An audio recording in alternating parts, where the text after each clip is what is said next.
Good afternoon. I'm Rick Wade, Senior Vice President of Strategic Alliances and Outreach here at the United States Chamber of Commerce.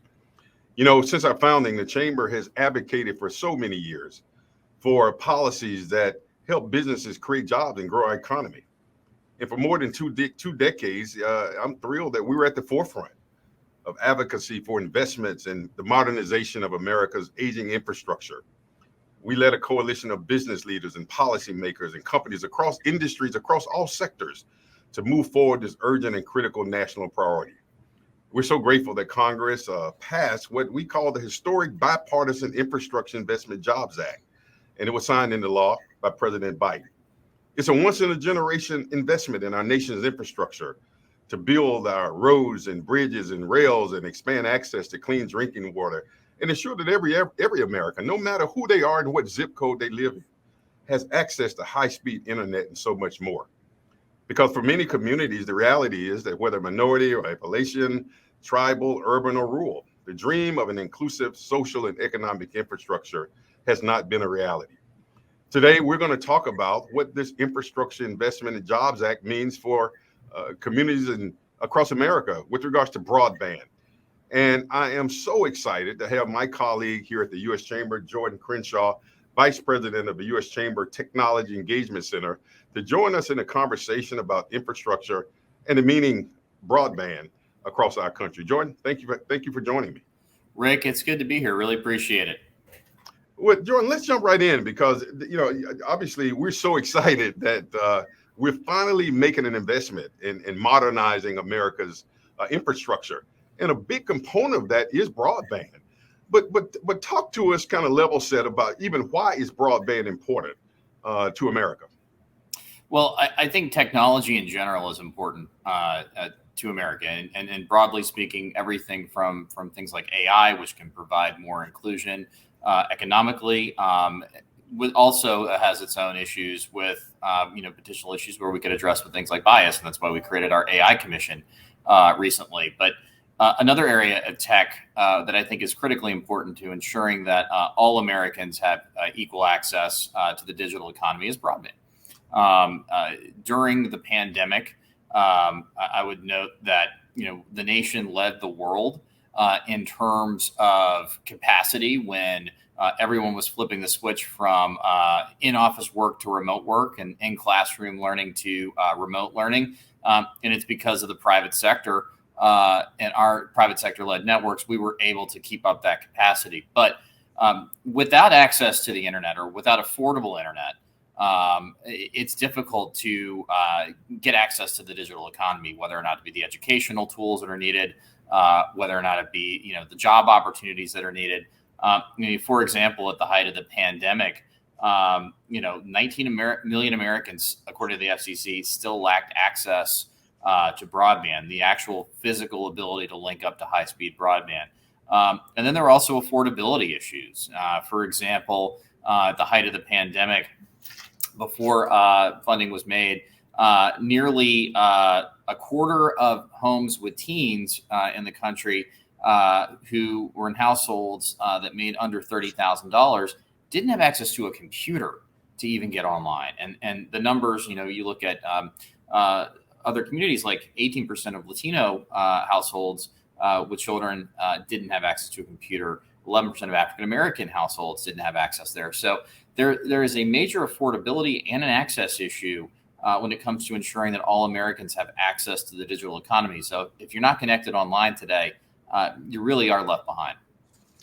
And you raise a good point. I mean, it really is a matter of America's economic competitiveness. And I was just thinking as you were talking about even the 8 million or more minority-owned businesses, whether they're Asian American, Hispanic, et cetera. And you really can't do business unless you kind of connect it, if you will. And the digital economy is sort of where we are and where we're going to stay. One of the things that was interesting during the pandemic, Jordan, was, I guess, how the broadband gap was further exposed as we saw kids in rural and minority and other communities who didn't have access to internet. They couldn't do their homework. And So the divide is real, right? I mean, the gaps that exist across America. No, the stories are true. I mean, of families that would have to drive to a McDonald's to get Wi-Fi because they didn't have access to learn. It definitely is an issue where people will be left behind.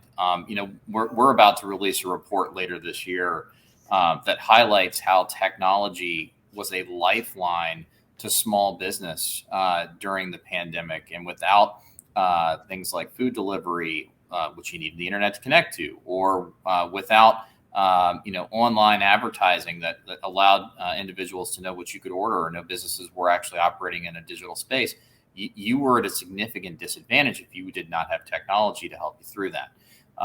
But as we've mentioned as well, solutions and fixes are on the way in terms of what we saw in the infrastructure bill that was passed earlier. And I think that this has a real chance to, in a once in a generation opportunity, to get us to a spot where we will be able to make sure that all Americans get connected. So, Jordan, let's talk just a few minutes about sort of what's in the Jobs and Investment Act for broadband. I mean, give us some sense. I think it's maybe $65 billion, but how is that broken out? I mean, what are the sort of big categories of funding and investment in broadband? Sure. So the bill really addresses two fundamental issues when it comes to broadband. There are individuals and households that just don't have access because there is not a return on investment in remote areas across the country to build out with the private sector. And there is some help that needs to be done in terms of financing there.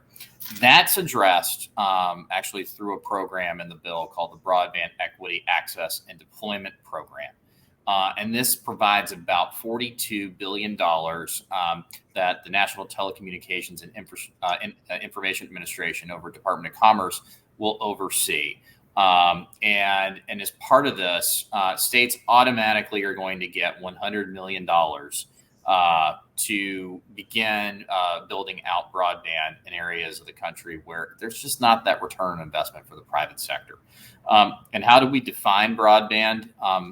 We define areas of the country that don't have service as those that have 25 megabits per second download or 3 megabits per second upload or higher. Those are the areas that we don't feel have adequate service or any service actually. And that's where the funds are prioritized to go to those areas of the country that are called unserved. There are some funds that are available that are less prioritized for what are considered underserved areas that have some degree of speeds of broadband, but the primary target is unserved areas of the country, and that's important because we want to make sure that we don't have government dollars wasted and spent putting broadband in parts of the country where it already exists, and then that deprives areas that really need it and don't have it of the funds. Now, the other side of the coin, too, is affordability. You're going to see more of the access issue in rural areas across the country. The affordability issue is one that you're going to see in a lot of pockets across America, whether or not you're in a tribal land, you're in Appalachia, you're in inner city. Affordability really is something that is really hitting folks across the country, and actually, as even we have rising costs overall, impacts everyone. What the infrastructure bill does is it makes permanent a broadband affordability program. Initially was passed as the emergency broadband benefit during the beginning of the pandemic, but has now been made permanent. And what this will do, it actually will enable households to get $30 per month who meet certain income level thresholds to go toward their connectivity costs. And things like the FCC have a rulemaking dealing with price transparency that are coming out of that. And also, this enables a little bit of flexibility in terms of what the money can be spent on. It also requires some of the broadband providers to make public awareness campaigns to let individuals who need this know about the availability of the program. So this really, I think, addresses the affordability side. So This is a very excellent once in a generation opportunity, I think, to really work at getting Americans connected, and really does examine both sides of the affordability and the access gap. Well, I mean, what a major investment. You talked about the National Telecommunications and Information Administration, NTIA, Department of Commerce. Will and the $100 million of grants to states, most of the money or funding would that be distributed to the states? And how will the states sort of set priorities for their investments? Any guidance there? Because one of the calls or emails I get all the time is, how will the money be deployed, the investments be deployed to solve the gaps and meet those challenges that you've described? So $100 million automatically will go from NTIA to the states. Each state will get that amount. Then on top of that, there will be a formula that basically determines areas that have the ability to get funding through the process. And for example, the FCC has been tasked with undergoing a mapping of broadband throughout the country to determine which areas actually have access to that 25/3 speed and which don't. And once states get the money, they will be required to prioritize spending that money on areas that do not have access to 25/3 speeds. Then other areas can be prioritized, but the prioritization goes to the ones that are completely unserved by 25/3. So this is a pretty good approach, I think, because I think it does, generally speaking, work to get areas of the country that have not been served. But the admonition I would have to states as they're going through this process is to make sure that they aren't targeting areas of the country that have some degree of service first before going into those unserved areas. As we've known, because of the return on investment issue that comes from, that stems as the reason why some of the providers aren't building out there, we want to make sure that the funds go where it's truly needed, and it really is difficult to build out with just private sector funding. One of the other areas that I noticed in the Infrastructure Act is the sort of Digital Equity Act part. And I believe, if I'm not mistaken, these are state grants, competitive grants. One of the things that I've heard from, because in some of these communities of color, nonprofit organizations are a very, very important part of the fabric and service delivery. But what's in it for nonprofit organizations who want to sort of do education and outreach? Is that sort of where that connectivity would be, if you will? Rick, we might want to cut this one because this is one I'm not prepared on. And I'm going by our side by side. So we don't. I thought you talked to me about that when we speak, that there were competitive grants for nonprofits.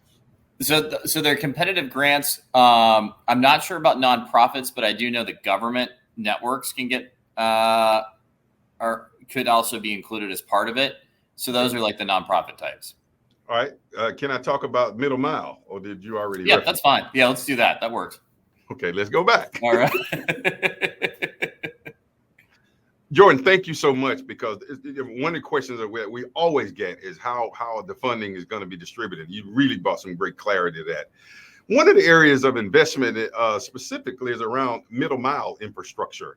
Help us understand what middle mile means and why this is important, this particular investment. No, middle mile infrastructure is critically important because this is the infrastructure that connects networks. And so what the bill does as part of Title IV of the Infrastructure Act is it actually provides $1 billion in grants for public and private sector entities to build out middle mile broadband infrastructure. So this is what connects networks to networks, basically. Now, once again, kind of like the rest of the bill, it does require a prioritization of those areas that are unserved. It has some interconnection requirements, and also it's meant to be tech neutral in a way as well, too. So yeah, once again, another key aspect of this bill is ensuring that not only are the connections and the networks where consumers directly are connecting are funded, but also that infrastructure between local networks is also in there too. And when we think about the significant investment, how would you describe I guess the role of private sector? I mean, I think it may be some people think the government is going to go out and build infrastructure and middle mile infrastructure, but this is a true public-private partnership. I mean, we expect the private industry and private sector to help lead on this. Is that right?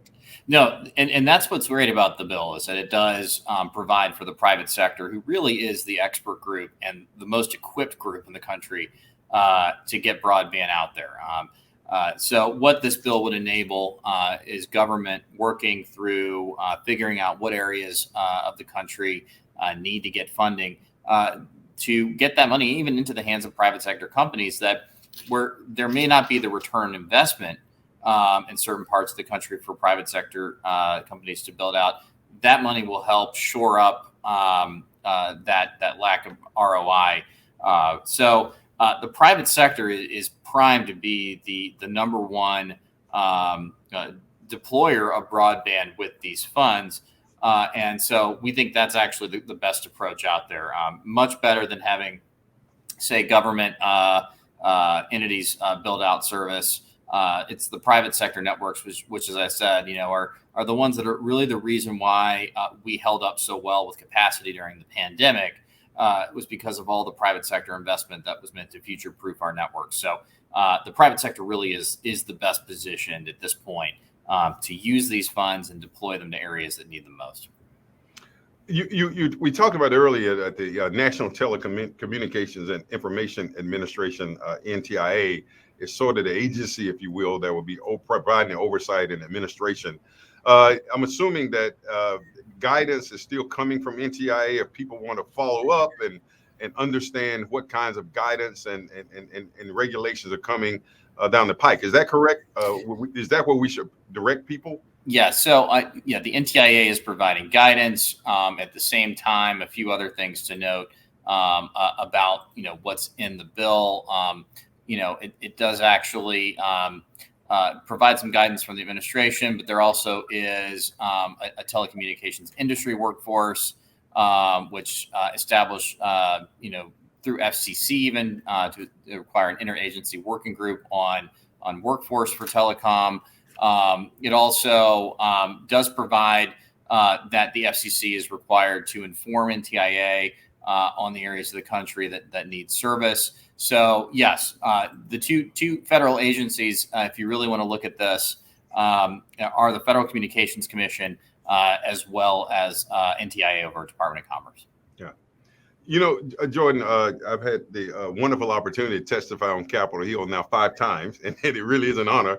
But one of the most recent hearings was what we coined at the chamber and talked about inclusive infrastructure investments. And we talked about, at least in my remarks, the important role that, again, the country's 8 million minority-owned businesses can play, hopefully, not just in broadband, but in transportation and helping to deliver on building and rebuilding America's infrastructure.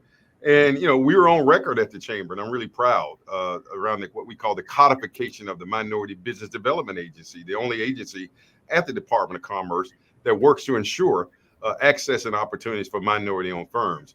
Where do state and local chambers play in this? Because maybe there's an opportunity for minority-owned firms to work with state and local chambers to understand what's in broadband and explore opportunities. But any guidance to the 8 million minority-owned firms across America on what role they can play in this process? I think you bring up an excellent point, Rick, in that state and local chambers are invaluable as this process is being guided through states. And, I think as we continue the process of states determining areas to prioritize, even though they've got some legal, constrictions from the Infrastructure Act, for local chambers, state chambers, to really continue to push for their local broadband agencies or offices that are dealing with this to focus those funds on areas that truly need it and don't have access. So the local and state chambers are going to be those frontline workers for making sure that this bill is implemented effectively on a state-by-state level. Good. Well, listen, as we wrap up, I want to give you an opportunity to provide any additional insight. It's such a thrill to talk with you as our goal here through our Equality of Opportunity Initiative and our work in our Department of Strategic Alliances and Outreach is to help inform and educate these communities, particularly communities of color and others, urban and rural communities, on the important investment around infrastructure in America and how we at the Chamber look forward to working with them to make sure, again, that as we implement these investments, that they truly are inclusive. So any parting thoughts? And again, let me say thank you again for joining me for this very important conversation. No, Rick, this is an incredibly important conversation, and nothing is more important to making sure Americans get equal access to the digital economy like broadband. We need to make sure that the funding is spent in the right place. But at the same time, too, there's some other areas that we can also be helpful on a state level. The American Rescue Plan, for example, provided funds to states. It would be great if funding from that went into government in areas where we could modernize infrastructure in terms of IT modernization for how governments work so that they can provide services better to their constituents in more real time. And so, that's also another area we're not looking at as a country enough, is making sure the government is modernized to be prepared for the next challenges ahead. But at the same time, this dedicated broadband money is going to be a critical step to ensuring all Americans are connected, and we're excited to be part of it. Good. Jordan, thank you again, my friend. Look forward to seeing you again soon. Thank you, Rick.